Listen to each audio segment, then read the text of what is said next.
여러분 안녕하셨습니까? 양영태 TV의 양영태입니다. 오늘은 3월 19일이 되겠습니다. 수요일입니다. 큰일이 아닌데 큰일을 만들어 가지고 참 한국 정치인들은 왜 그러느냐. 이게 한국 사람이 한 얘기입니다. 큰일도 아닌데 잘 알면 금방 알 수 있는 건데 큰일이 아닌 걸 알 수 있는데 큰일이라고 만들어 가지고 정략적으로 그걸 갖다 부풀려 가지고 왜 그러느냐 이거예요. 한국 정치가 왜 이러느냐 이런 얘기입니다. 이 조셉 윤 지금 주한 미국 대사 대리입니다. 한국 사람입니다. 한국계입니다. 이 종로구 포시즌 호텔에서 열린 암참 초청 특별 간담회 인사말을 하고 있는데 그 윤 대사 대리가 한국을 민감 국가로 지정한 거는 에너지 산하 연구소의 보안 문제에 따른 것일 뿐인데 이게 무슨 큰일이나 난 것처럼 전체 무슨 한국을 빅딜하는 것처럼 이런 식으로들 정치인들이 그러고 있으니 이거 도대체 이해가 안 된다는 겁니다. 이 조셉 윤 주한 미국 대리대사 한국인입니다. 에너지부의 그 민감 국가 목록이 많다는 겁니다. 그 산하에 여러 연구소가 있는데 에너지부에 국한된 문제인데 거기 에너지부의 에너지 관리의 연구소에 국한된 문제인데 이거 큰일도 아닌데 마치 큰일이 난 거 전체인 것처럼 브라핑을 해가지고 통제불능 상황에 대해서 굉장히 유감이라고 이렇게 말했습니다. 이거 정말 말 들어보니 말이죠. 말도 안 되는 얘기예요. 이거 큰일도 아닌데 큰일처럼 만들었다는 거. 이건 한국 정치인들이 작태입니다. 작태. 정치적으로 악용을 하려고 말이죠. 반미 감정을 일으키게 하고 이거 하기 위해서 이 극좌파들이 이런 사건을 갖다가 침소봉대 가지고 없는 걸 만들어 가지고 거기다 붙여서 칼날을 칠하죠. 날개를 달았다는 이런 얘기입니다. 미국 에너지부가 작성하는 민간 국가 목록에는 한국이 등재된 건 사실이다 이거야.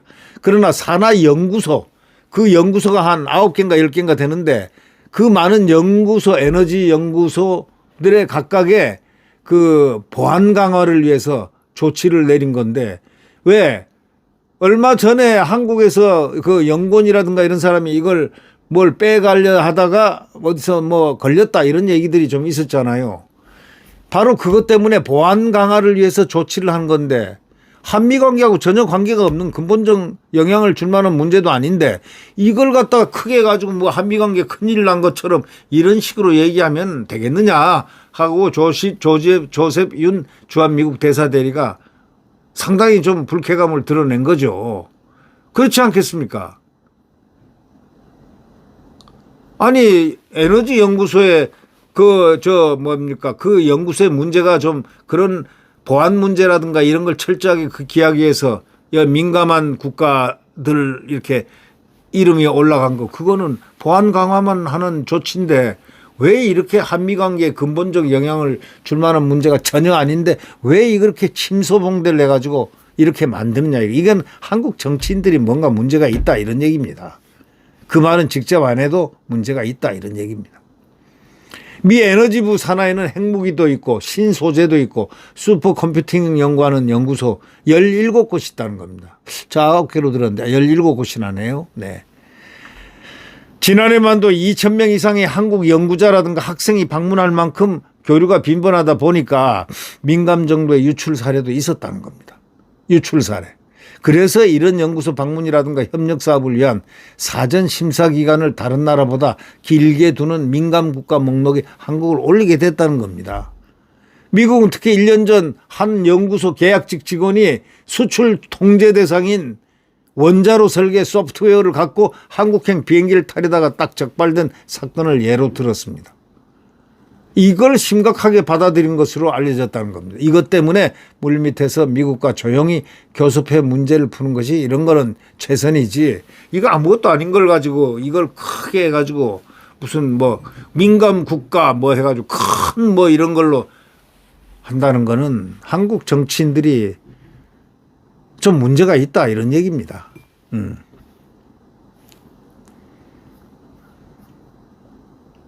이게 말이죠. 작체 핵무장론을 원인 민주당은 이 문제가 국내에 알려진 직후부터 기다렸다는 듯이 자체 핵무장론을 원인으로 지목을 해가지고 문재인 정부의 대북 특사였던 윤건영이가 이 윤건영이 이게 말썽꾸러기입니다.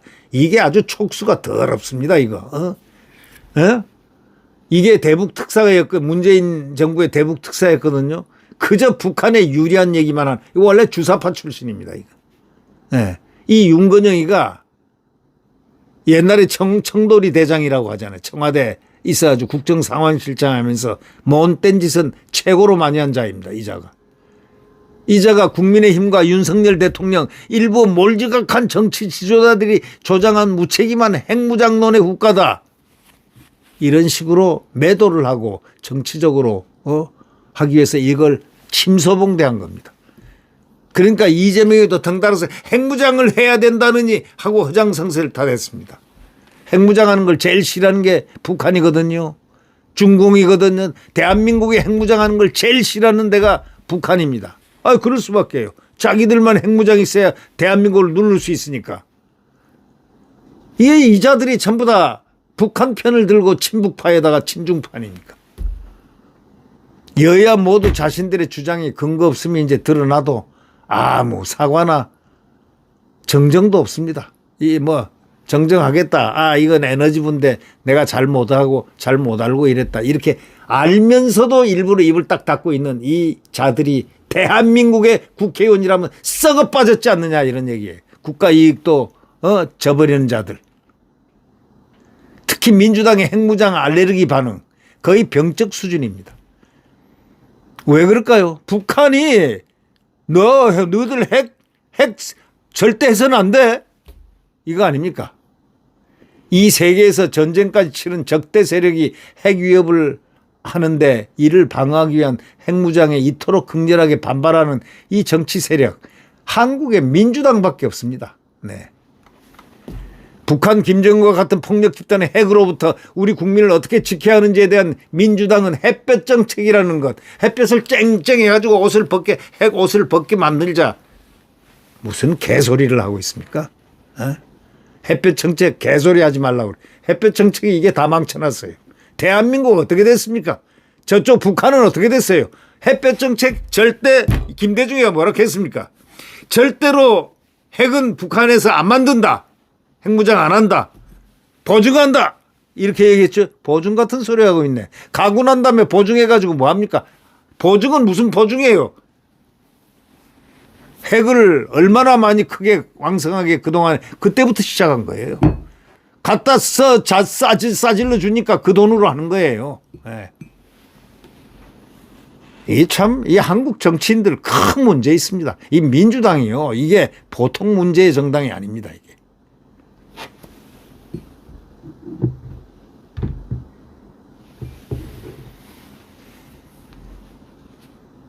북한 김정은과 같은 폭력 집단의 핵으로부터 우리 국민을 어떻게 지켜야 하는지에 대해서 좀 과감한 이런 응전의 자세를 가져야 되는데 햇볕 정책이다. 뜨뜻하게 더 뜨뜻하게 갖다 바치고 다 이리 하면은 다 잘 된다. 잘 된 꼴이 뭐가 있습니까? 거꾸로 갔죠. 네?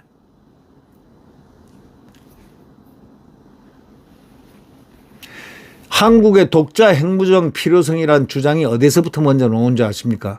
미국 전문가들 사이에서 나왔습니다. 미국, 영국, 러시아의 안전보장을 받고 핵을 포기한 우크라이나가 지금 처한 상황을 보면 더욱 그렇지 않습니까? 그런데 반미적 주장을 서슴지 않는 민주당이 이 문제만 나오면은 미국이 싫어하니 얘기도 꺼내지 말라. 미국도 싫어하니까 얘기도 꺼내지 말라. 이렇게 얘기합니다. 아주 이해하기 힘든 이자들. 참. 이 문재인하고, 이재명이 어떻게 이런 자들이 티 나와가지고 대한민국을 이렇게 만들어 놨습니까? 우리 국민들이 정신을 바짝 차릴 길밖에 없습니다. 이번에 이 탄핵의 강을 완전히 뛰어넘어서 결국 우리 대통령이 귀환을 해서 대한민국을 다시 리빌딩을 시켜야 됩니다. 새로 건설을 해야 됩니다. 그건 뭐냐? 대한민국의 반국가 세력들 전부 척결을 해야 됩니다. 이거는 대통령의 선언뿐이 아니라 대통령의 그 선언을 뒷받침하는 것은 전 국민이 나서야 됩니다. 그렇지 않으면 안 됩니다.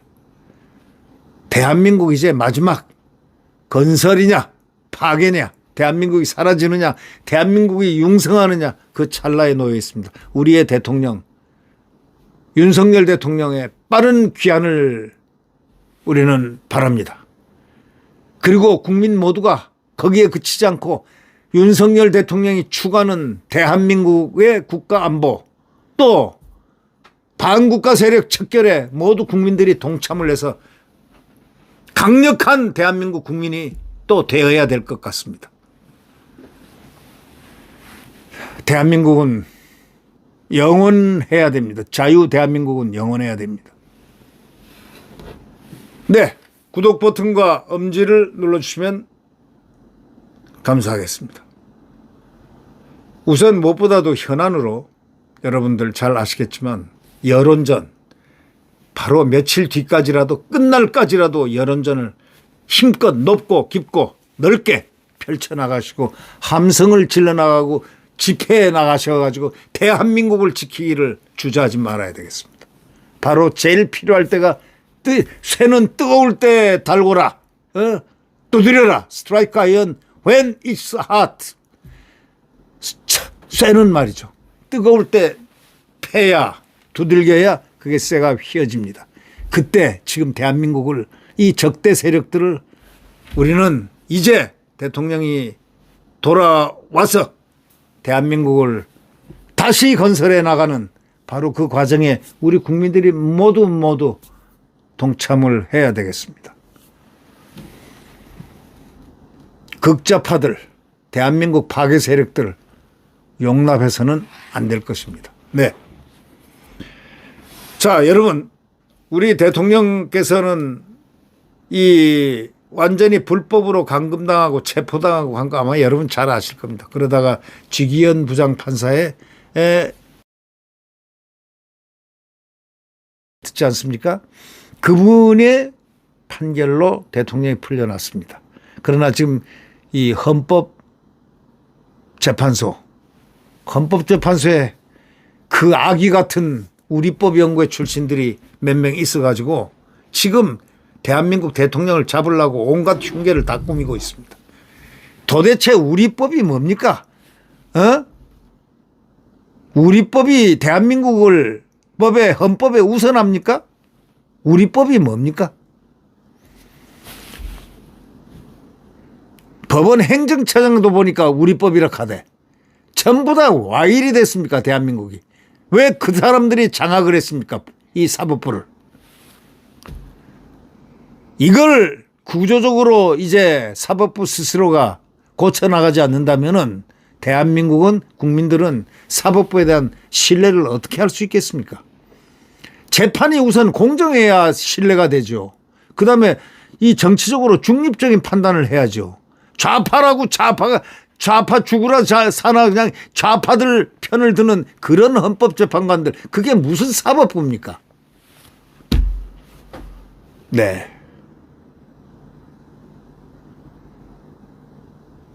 2월 7일 날 3월 7일, 2월 7일인가요? 3월 7일이죠. 2월 7일입니다. 2월 7일 날 서울고등법원장 윤준 법원장이 그만두셨습니다. 정년으로 그만두면서 이임사를 했습니다. 그때가 서부지법 사건이 있고 난 다음에, 그 다음에 헌법재판소, 이 문영배가 날칠 때입니다. 막 날칠 때죠. 그냥 대통령을 깔아뭉개고 온갖 망동을 할 때죠. 네. 그리고 일정도 지 맘대로 이미선이가 잡고 우리법이 완전히 몽둥이 들고 난리칠 때입니다. 그때 이분이 이임사를 하시면서 고등법원장을 떠나면서 두 가지 말을 했습니다. 사법부는 지금 국민들로부터 신뢰를 많이 잃고 있다. 사법부가 이 신뢰를 회복하려면 딱 두 가지를 해야 된다. 첫째, 재판에 있어서 절차의 공정성을 확보해야 된다. 공정해야 된다. 재판이 공정해야 된다. 첫째. 둘째, 정치적으로 중립돼야 된다. 좌파들이 좌파 편만 들면 안 된다. 이런 얘기입니다. 좌파들은 이념이 앞서고 이 법과 원칙대로 그다음에 법관의 양심 플러스가 돼야 되는데 이거는 법이 아니고 우리 법이에요. 우리 법. 이제 그 많은 것이 대한민국은 개선돼야 된다. 이런 생각을 더더욱이 해봅니다. 사법부의 정화야말로 제1차 관건이다. 대한민국이 국민이 사법부를 못 믿으면은 어떻게 됩니까? 사법부 불신율이 40여 %가 넘었지 않습니까? 40여 %가 넘었다면 헌법재판소의 불신율이 40몇 %가 넘었다면 헌법재판소는 문 벌써 닫았어야 되는 겁니다. 헌법재판소가 아니라 대통령 탄핵재판소입니다. 지금 또 탄핵재판장이 무슨 우리법 연구에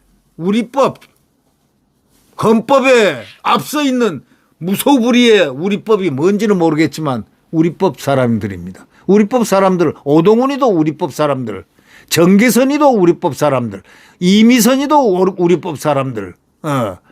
자, 대통령한테 불법 체포영장에서 거기다가 형사소송법 110조, 111조를 갖다가 있는데 거기다 예외로 한다 하고 예외를 딱 붙여놓은 소위 대통령 관저를 그러니까 중요한 국가보안시설을 갖다가 압수수색할 때는 거기에 책임자의 허락을 득해야 된다는데 이것을 예외해가지고 없는 법을 거기다 딱 만들어 예외법을 만들어 놨어요.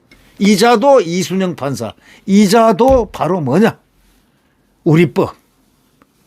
나중에 보니까 얼마 전에 며칠 전에 보니까 이 법원 행정처장 이 사람도 말이죠. 대통령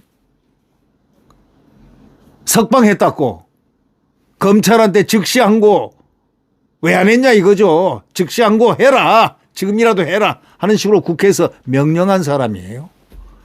아니 그런 사람이 무슨 법원 행정처장입니까? 법원 행정을 책임지는 사람이 이거는 검찰총장을 명령을 내려? 하하 참 가당치 않구만.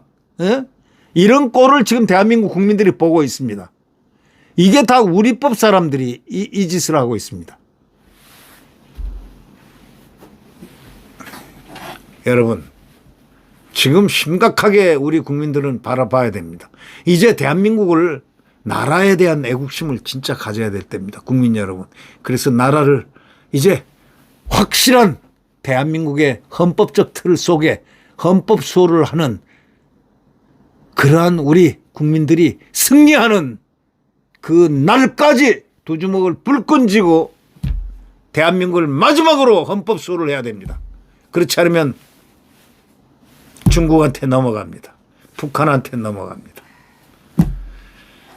네. 구독 버튼과 엄지를 눌러주시면 감사하겠습니다. 자, 윤석열 대통령님께 자, 파이팅 한번 하라고 같이 함께 국민과 함께 파이팅 하자고 한번 제안을 한번 해보시죠. 윤석열 대통령 파이팅입니다. 파이팅입니다. 네. 안녕히 계십시오.